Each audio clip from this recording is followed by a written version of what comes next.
जय श्री राधा कृष्ण। वैदिक पंचांग के अनुसार एक दंत चतुर्थी ज्येष्ठ माह के कृष्ण पक्ष की चतुर्थी तिथि को मनाई जाती है। इस दिन भगवान गणेश की पूजा विधि विधान से की जाती है। तो आज इस वीडियो में हम जानेंगे कि एक दंत चतुर्थी कब की है, उसका शुभ मुहूर्त क्या है, महत्व, पूजा विधि और चांद निकलने का समय इस साल 2024 में क्या है, शुभ योग कौन कौन से बन रहे हैं। बहुत सारी जानकारी एक ही वीडियो में मिलेगी, इसलिए प्लीज वीडियो लास्ट तक जरूर देखना। अगर वीडियो पसंद आए तो वीडियो लाइक शेयर करना, अगर चैनल पर नए हो तो चैनल सब्सक्राइब करना।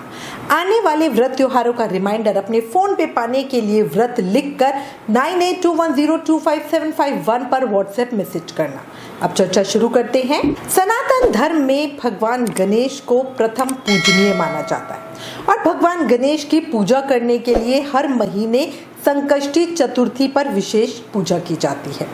हिंदू पंचांग के अनुसार हर साल ज्येष्ठ माह के कृष्ण पक्ष की चतुर्थी तिथि को एक दंत संकष्टी चतुर्थी व्रत रखा जाता है और इस साल एक दंत संकष्टी चतुर्थी व्रत 26 मई को रखा जाएगा।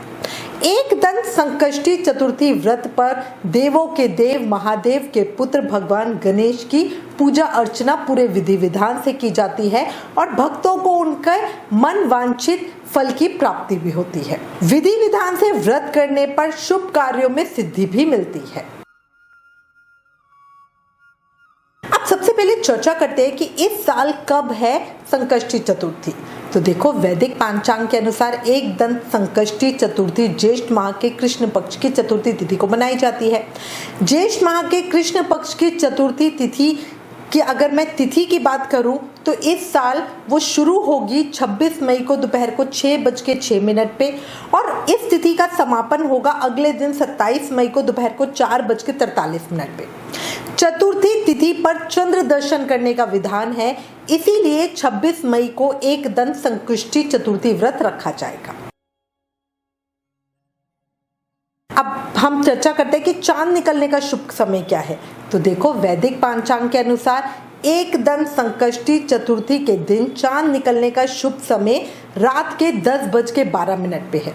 मान्यता है कि इस समय चांद की पूजा विधि विधान से की जाती है, उसे अर्घ्य दिया जाता है, इससे जीवन में सुख शांति संपन्नता आती है। अगर मैं शुभ योगों की बात करूं तो ज्येष्ठ माह के कृष्ण पक्ष की चतुर्थी पे बहुत शुभ और दुर्लभ योग बन रहे हैं। सबसे पहले साध्य योग का निर्माण हो रहा है। ये शुभ योग सुबह 8:31 तक रहेगा। इस शुभ योग में भगवान गणेश की पूजा करने से साधक के सभी रुके हुए कार्य पूरे हो जाते हैं। अच्छा, भद्रा का योग भी है। एक दंत संकष्टी चतुर्थी पे भद्रा पाताल में रहेगी। पौराणिक और ज्योतिष मान्यता के अनुसार जब भद्रा पाताल में रहती है तो उस दौरान पृथ्वीवासियों का कल्याण होता है। भद्रा योग 26 मई को शाम को 6:06 तक रहेगा। इस दौरान भगवान गणेश की आराधना करना बड़ा शुभकारी होगा। अच्छा, शिववास भी है। ज्येष्ठ माह के कृष्ण पक्ष की चतुर्थी तिथि पर शिववास भी बन रहा है। ये शुभ योग प्रदोष काल में बनेगा। इस दौरान भगवान गणेश की पूजा करने से सौभाग्य में बहुत तेजी से बढ़ोतरी होती है। अब चर्चा करते हैं कि हमें भगवान गणेश की पूजा किस तरह से करनी है। तो देखो, धार्मिक मान्यताओं के अनुसार एक दंत संकष्टी चतुर्थी के दिन सुबह उठकर स्नान ध्यान करें, साथ ही मन में गणेश जी का ध्यान करें। उसके बाद स्वच्छ वस्त्र पहने, मन में भगवान गणेश का ध्यान करते हुए संकल्प लें। ज्येष्ठ महीने के कृष्ण पक्ष चतुर्थी को आंखों मूषक रथ गणेश जी के स्वरूप की पूजा का विधान है। संकल्प लेने के लिए हाथ में फूल जल सिक्का लेकर गणेश जी के सामने दोनों हाथ जोड़कर प्रार्थना करें और अपने व्रत का संकल्प लेते हुए कहें, हे एक दंत मूषक रथा गणेश जी, मैं चतुर्थी को व्रत करने का संकल्प करती हूँ। आज मैं पूरे दिन निराहार रह के आपके स्वरूप का ध्यान करूंगी।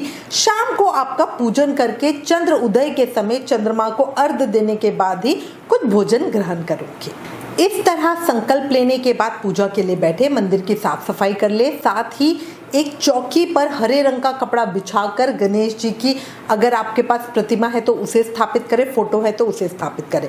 जो दीपावली पे हम लक्ष्मी गणेश जी लेते हैं उनकी भी आप पूजा कर सकते हैं। उसके बाद भगवान गणेश पर फूल के माध्यम से जल छिड़के, ये स्नान के लिए होता है। उसके बाद दीप प्रज्वलित करें।